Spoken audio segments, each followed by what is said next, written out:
दोस्तों नमस्कार। मैं एसएन सिंह आपके अपने online platform SN glory YouTube channel पे एक बार फिर से स्वागत एवं अभिनंदन करते हैं। गणित में जो हमारा टॉपिक चल रहा था, एक महत्वपूर्ण टॉपिक है प्रतिशत, जिसमें इसके पहले हमने 8 वीडियो अपलोड किया है। अगर आपको समझने में दिक्कत है तो आप पहले वीडियो से देखते हुए और उसको एक रफ कॉपी पे लेकर के उतारते हुए आप आइए। कहीं से कोई समस्या किसी भी वीडियो को समझने में आपको नहीं आएगी, क्योंकि अगर हमने पहले ही कहा था कि अगर आपको गिनती याद है और 9-10 तक टेबल याद है तो आपको उसके अलावा कुछ इसमें समझने की ज़रूरत नहीं है, कहीं से और कुछ जानकारी होने की ज़रूरत नहीं है, आपको बहुत अच्छे से ये समझ में आएगा। तो हम चर्चा कर रहे थे प्रतिशत की, और प्रतिशत में 8 वीडियो इसके पहले अपलोड किया जा चुका है, ये 9वां वीडियो है। और आज हम चर्चा करेंगे कि वृत्त में और गोले में। तो अगर वृत्त की बात करें तो वृत्त के त्रिज्या में जब कोई परिवर्तन करते हैं तो उसकी परिधि में क्या परिवर्तन होता है, अगर उसके परिधि में परिवर्तन करते हैं तो उसकी त्रिज्या में क्या परिवर्तन होता है, अगर हम फिर से वृत्त की त्रिज्या में परिवर्तन करते हैं तो वृत्त के क्षेत्रफल में क्या परिवर्तन होता है, और वृत्त की परिधि में परिवर्तन करते हैं तो वृत्त के क्षेत्रफल में क्या परिवर्तन होता है, इसकी चर्चा हम इस वीडियो में करेंगे। इसके अलावा हम चर्चा करेंगे कि गोले का जो के सतह का जो क्षेत्रफल होता है वह गोले की त्रिज्या और गोले के जो परिधि होती है उसको परिवर्तित करने से उस पर क्या प्रभाव पड़ता है, इसकी भी चर्चा हम इस वीडियो में करेंगे। तो आइए सबसे पहले देखते हैं कि वृत्त में त्रिज्या और परिधि के परिवर्तन से क्या प्रभाव पड़ता है, इसकी चर्चा की शुरुआत हम करते हैं। सबसे पहले हम देखते हैं कि अगर एक वृत्त है, ये एक वृत्त हो गया, इसमें अगर केंद्र O है तो यहाँ से यहाँ तक की दूरी, इसी को त्रिज्या कहा जाता है, इसी को त्रिज्या कहा जाता है। ये जो है इसी को परिधि कहा जाता है, यानी कि जिस धागे से या रस्सी से इस वृत्त का निर्माण किया गया उसकी पूरी लंबाई ही क्या होती है, परिधि होती है। और केंद्र से इस परिधि की दूरी को ही त्रिज्या कहा जाता है। और इस त्रिज्या को कहीं से भी अगर हम मिला दें तो ये होती है जीवा, यही होती है जीवा, कि वृत्त के केंद्र से परिधि को कहीं भी मिला दिया जाए तो यही होती है जीवा। अगर हम यहाँ से यहाँ तक भी इसको मिला दें तो ये भी त्रिज्या होगी। और जो सेंटर से हो करके एक रेखा जाती है ये भी एक जीवा हो गई। तो जो सेंटर से हो करके एक जीवा जाती है, एक जीवा ये हो गई, एक जीवा ये हो गई, और जो सेंटर से हो करके जीवा जाती है उसी को हम कहते हैं व्यास। व्यास उसी को बोला जाता है। तो इतनी बातें हमको पता चली कि त्रिज्या किसे कहते हैं, जीवा किसे कहते हैं, परिधि किसे कहते हैं, व्यास किसे कहते हैं। अब अगर हम कहते हैं कि इस त्रिज्या को अगर हम बढ़ावें तो इसका क्षेत्रफल जब ये बढ़ेगा, यहाँ तक मान लीजिए गया, तो ये वृत्त और बड़ा बनेगा। तो वृत्त और जब बड़ा बनेगा तो इसका जो क्षेत्रफल होगा वो बढ़ेगा। अगर हम कहें कि इस त्रिज्या को अगर हम घटावें तो वृत्त और छोटा होगा, वृत्त और छोटा होगा तो उसका क्षेत्रफल और कम होगा। तो इस प्रकार से यही पूछता है यहाँ कि त्रिज्या में अगर 20% की कमी कर दी जाए तो उसके परिधि पे क्या प्रभाव पड़ेगा, उसके क्षेत्रफल पर क्या प्रभाव पड़ेगा। तो आइए चर्चा इसी पे हम करते हैं कि अगर त्रिज्या में परिवर्तन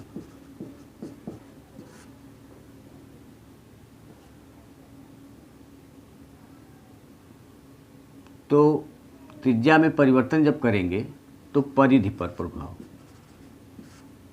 परिधि पर प्रभाव। तो मान लीजिए पहला क्वेश्चन यहाँ ये आया कि त्रिज्या में अगर हम 50% वृद्धि करें तो परिधि पर क्या प्रभाव पड़ेगा। दूसरा क्वेश्चन आया कि त्रिज्या में अगर हम 30% की वृद्धि करें, त्रिज्या में अगर हम 30% की कमी करें तो परिधि पर क्या प्रभाव पड़ेगा। तीसरा क्वेश्चन आया कि अगर त्रिज्या को हम दूना कर दें तो परिधि पर क्या प्रभाव पड़ेगा। फिर अगला क्वेश्चन चौथा आया कि त्रिज्या को अगर हम 16 सही 2/3% वृद्धि कर दें तो परिधि पर क्या प्रभाव पड़ेगा। तो इस टाइप से ये 4 क्वेश्चन बने कि यदि हम किसी वृत्त की त्रिज्या में 50% की वृद्धि कर दें तो उसके परिधि पर प्रतिशत प्रभाव ज्ञात कीजिए। दूसरा है अगर हम किसी भी वृत्त की त्रिज्या में 30% की कमी कर दें तो उसके परिधि पर प्रतिशत प्रभाव या परिधि में प्रतिशत कमी या वृद्धि ज्ञात कीजिए। यदि हम त्रिज्या को दूना कर दें तो उसके परिधि पे क्या प्रभाव पड़ेगा। यदि हम किसी भी वृत्त की त्रिज्या को 16 सही 2/3% की वृद्धि करते हैं तो उसके परिधि में होने वाले वृद्धि या कमी के प्रतिशतता ज्ञात कीजिए। तो इस प्रकार से ये 4 क्वेश्चन बनते हैं। तो अगर हम देखें तो जो परिधि होता है वह 2πr के बराबर होता है। जो परिधि होता है वो 2πr के बराबर होता है। अब 2πr में अगर हम देखें तो 2 का मान 2 है, पाई का मान 22/7 है और गुणे r है। तो हम देख रहे हैं कि 2 और 22/7 ये दोनों फिक्स वैल्यू है। इसमें हम किसी भी प्रकार का कोई परिवर्तन नहीं कर सकते हैं। परिवर्तन अगर हमको करना होगा तो केवल और केवल इसी r में परिवर्तन होगा। इसके अलावा ना तो 2 में परिवर्तन होगा ना तो 22/7 में परिवर्तन होगा। केवल r यही क्या है, यही r यही त्रिज्या है। यानी हम त्रिज्या में ही केवल परिवर्तन कर सकते हैं। इसके अलावा ना तो हम पाई में परिवर्तन कर सकते हैं ना तो 2 में परिवर्तन कर सकते हैं। तो जब इन दोनों में परिवर्तन होगा ही नहीं तो ये फिक्स वैल्यू हो गया 2 गुणे 22। और अगर 2 गुणे 22/7 और अगर फिक्स वैल्यू है तो उसका प्रभाव इस परिधि पर कुछ नहीं पड़ेगा। किसका प्रभाव पड़ेगा तो केवल त्रिज्या का प्रभाव पड़ेगा। और त्रिज्या का प्रभाव क्या है कि ये इसका सीधा प्रभाव, क्योंकि r में जो परिवर्तन करेंगे इसका प्रभाव खत्म हो गया। तो इसका मतलब केवल r इधर बचा और r अगर इधर बचा तो इसमें जो परिवर्तन करेंगे वह सीधा परिवर्तन परिधि में होगा। यानी अगर यहाँ हम 50% परिवर्तन करेंगे तो ये 50% परिवर्तित हो जाएगा। यानी 50% वृद्धि तो परिधि में भी 50% वृद्धि, 25% वृद्धि तो 25% यहाँ भी वृद्धि, 25% कमी तो 25% यहाँ भी कमी। यानी जो परिवर्तन हम त्रिज्या में करेंगे, चाहे दूना करें तिगुना करें, 25% वृद्धि 50% वृद्धि, वही सीधा परिधि में भी परिवर्तन हो जाएगा। तो हमारा सीधा उत्तर यहाँ हो जाएगा कि परिधि में भी यहाँ 50% की वृद्धि हो जाएगी, क्योंकि त्रिज्या में 50% की वृद्धि की गई है। उसके बाद यहाँ हो जाएगा 30% की कमी, यहाँ भी हो जाएगी क्योंकि त्रिज्या में 30% की कमी की गई है। उसके बाद दूना यहाँ होगा तो ये भी दूना हो जाएगा और ये भी 16 सही 2/3% की यहाँ भी वृद्धि हो जाएगी। तो सीधा सा मतलब यहाँ आप ये कह सकते हैं कि वृत्त की, नोट करके इसको लिख लीजिए कि वृत्त की त्रिज्या में किया गया परिवर्तन सीधा वृत्त की परिधि को प्रभावित करता है। अर्थात जो परिवर्तन हम वृत्त की त्रिज्या में करते हैं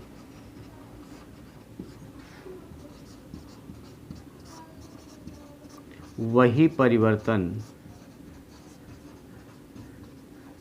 परिधि में होता है। तो सीधा नोट करके आप लिख लीजिए कि यहाँ त्रिज्या में जो भी परिवर्तन किए और पूछा कि परिधि में क्या परिवर्तन होगा, तो सीधा वही उत्तर होगा कि अगर यहाँ 50% परिवर्तन किए तो यहाँ 50% परिवर्तन हो जाएगा, चाहे वो कमी करें चाहे वृद्धि करें, चाहे दूना करें चाहे तिगुना करें, चाहे हाफ करें चाहे चौथाई करें, जो परिवर्तन यहाँ करेंगे वही परिवर्तन यहाँ हो जाएगा। तो आपको समझ में आ गया होगा कि वृत्त की त्रिज्या में अगर कोई परिवर्तन करते हैं तो वृत्त की परिधि पे क्या प्रभाव पड़ेगा। सीधा समानुपाती प्रभाव है, जो प्रभाव यहाँ वही प्रभाव वहाँ। तो ये चर्चा कि त्रिज्या में परिवर्तन और परिधि में प्रभाव हमको लगता है कि आपको समझ में आ गया होगा। अब हम चर्चा करेंगे कि त्रिज्या में अगर परिवर्तन आप करते हैं तो उसके क्षेत्रफल पर क्या प्रभाव पड़ता है, इसकी चर्चा हम अब कर रहे हैं। तो आइए चर्चा करते हैं कि अगर हम किसी वृत्त की त्रिज्या में परिवर्तन करते हैं तो उसके क्षेत्रफल में क्या प्रभाव पड़ेगा।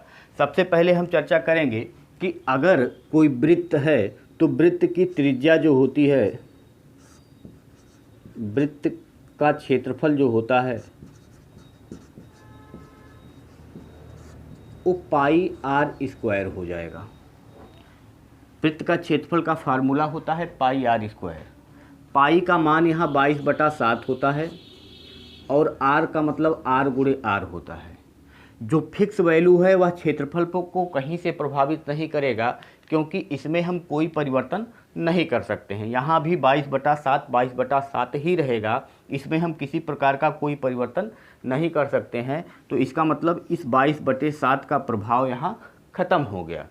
बचा क्या, आर गुणे आर, और आर गुणे आर का मतलब जो हम 10/10 पे लगा रहे थे वही यहाँ प्रभावी हो गया, यानी दो विमीय हो गया। ये आर गुणे आर का मतलब दो विमीय हो गया। अगर हमको फिक्स वैल्यू 10, 20, 30, 40% मिलेगा तो हम 10/10 पे रख के लगा लेंगे। अगर फ्रैक्शन वैल्यू मिल जाएगा, भिन्न की वैल्यू मिल जाएगी, तो उसको जो हमने आपको बटा में लिख के बताया है, भिन्न में लिख करके बताया है, उस पर आप रख करके इसको सॉल्व कर सकते हैं। तो मतलब यहाँ जब क्षेत्रफल की बात होगी कि वृत्त का क्षेत्रफल त्रिज्या में परिवर्तन करने पे वृत्त के क्षेत्रफल में परिवर्तन होगा, और दोनों बार हमको परिवर्तन करना होगा, क्योंकि आर गुणे आर है। जो परिवर्तन यहाँ करेंगे वही परिवर्तन यहाँ करेंगे। तो जो वर्ग में हम वहाँ करते थे वही सेम प्रोसेस यहाँ आ गया। जैसे अगर अब क्वेश्चन की बात करें तो यहाँ क्वेश्चन लिखा हुआ है कि त्रिज्या में अगर 50% की वृद्धि कर दी जाए, तो पहला क्वेश्चन हम जब सॉल्व करने जाएंगे तो क्षेत्रफल पे प्रभाव जब हमको ज्ञात करना होगा तो हम ज्ञात करेंगे कि 50% की वृद्धि है और फिर 50% की वृद्धि है। दो बार 50% की वृद्धि, क्योंकि दोनों आर आर है, तो दो बार हम 50% की वृद्धि करेंगे। और दो बार जब हम 50% की वृद्धि करेंगे तो 50% का मतलब 1/2 यहाँ होगा, 1/2 यहाँ होगा। तो 2 से बढ़ करके 3 होगा और 2 से बढ़ के 3 होगा, यानी 4 से बढ़ करके 9 हो जाएगा। 4 से बढ़ करके 9 हो जाएगा। कितना बढ़ा, 5 बढ़ा, कितने से, 4 से, और इसी में 100 का गुणा कर देंगे तो ये परसेंट बताएगा वृद्धि। तो 4 से काटेंगे 25 बार में, और 25 25, 4 से काटेंगे तो 25 बार में, और 25 25 125%।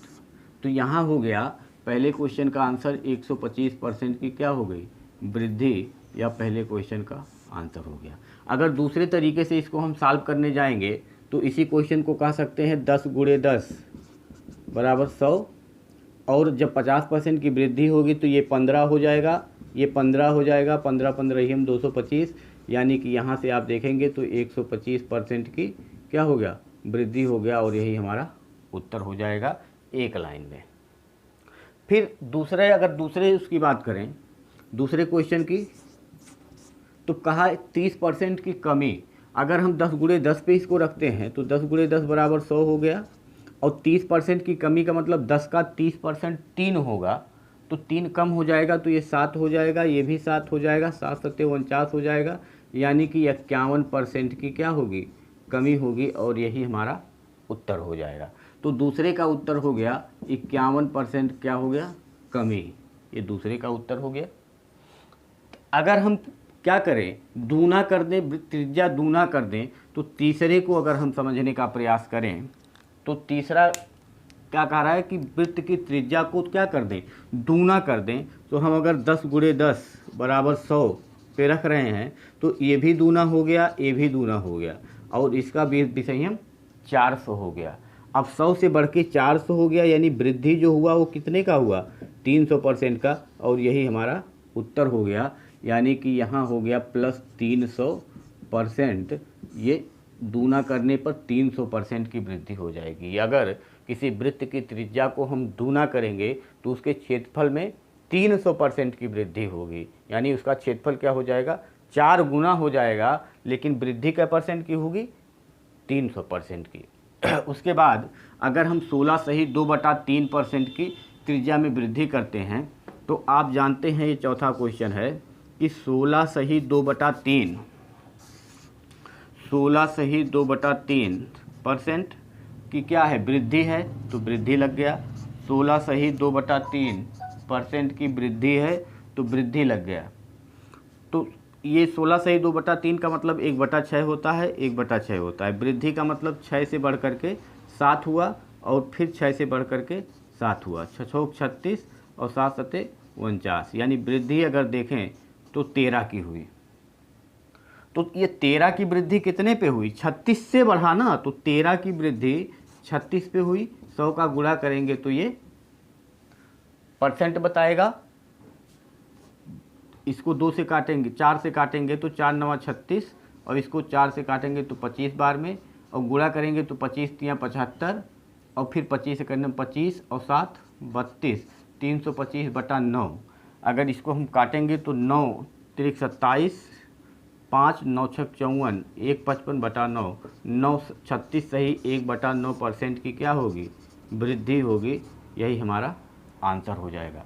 तो यहाँ हम बात करेंगे, तो यहाँ कहेंगे कि अगर हम वृत्त की त्रिज्या में 16 सही 2/3% की वृद्धि करते हैं तो उसके क्षेत्रफल में 36 सही 1/9% की वृद्धि दर्ज की जाएगी।